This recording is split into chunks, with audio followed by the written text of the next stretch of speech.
ઘરના સભ્યોએ સાથે શું કામ જમવું જોઈએ એને લગતી એક અદ્ભુત વાત મને જાણવા મળી. મારા નાનીને 7 સંતાનો, જેમાં મારા મમ્મી સૌથી મોટા.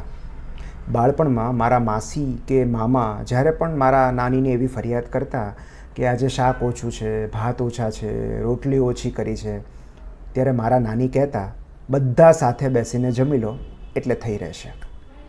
વર્ષો પહેલાં વડીલોએ આપેલી આ સલાહ આજે પણ એટલી જ લાગુ પડે છે. આજે ભલે આપણે આર્થિક રીતે સદ્ધર હોઈએ, ઘરના દરેક સભ્ય માટે અલગ અલગ રસોઈ થતી હોય, જેને જ્યારે સમય મળે ત્યારે જમે, પણ સાથે બેસીને વાતો કરતાં કરતાં જમવાથી જે બોન્ડિંગ અને લગાવ વિકસે છે એ એકલા ટીવીની સામે જમી લેવાથી નથી વિકસતો. The family that eats together stays together. જેઓ ડિનર ટેબલ પર સાથે હોય છે તેઓ આજીવન સાથે રહે છે. કારણ કે સાથે જમવાથી જે સૌથી મહત્ત્વનો સદ્ગુણ વિકસે છે એ છે એમ્પથી. અને એટલે જ સાથે જમવા બેસીએ ત્યારે રસોઈ નથી ખૂટતી.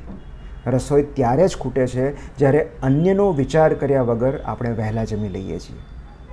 Food is more than nutrition, it is connection.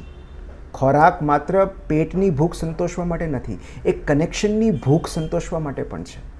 Spanish ભાષામાં એક સુંદર શબ્દ છે સોબ્રીમેસા, જેનો અર્થ થાય અપોન ધ ટેબલ. જમી લીધા પછી ટેબલ પરથી તરત ઊભા થઈ જવાને બદલે ત્યાં જ બેસીને કુટુંબીજનો કે મિત્રો સાથે ગાળેલો થોડો સમય એટલે સોબ્રીમેસા. જેમની સાથે ભરપેટ જમ્યા છીએ એમની જ સાથે ભરપેટ વાતો કરી લેવાની લક્ઝરી એટલે સોબ્રીમેસા. આ સિમ્પ્લિફાઈડ સુખ છે.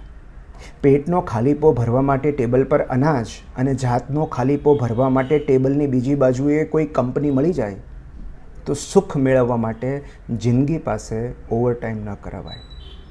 જેમની સાથે આપણે ભોજન શેર કરીએ છીએ એમની સાથે મન શેર કરીએ છીએ. ક્યારેક 56 ભોગ આરોગ્યા પછી પણ આપણે અસંતુષ્ટ અને બેચેન હોઈએ છીએ તો ક્યારેક મિત્ર સાથે પીધેલી અડધી ચા પણ આપણને નિરાંત અને પ્રસન્નતા આપી જાય છે.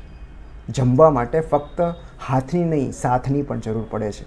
શું જમીએ છીએ કે કેટલું જમીએ છીએ એના કરતાં કોની સાથે જમીએ છીએ એ મહત્ત્વનું છે. જે ક્ષણે અને જે સ્થળે જઠર અને જીવનનો ખાલીપો ભરાય, સુખ ત્યાં જ અનુભવાય.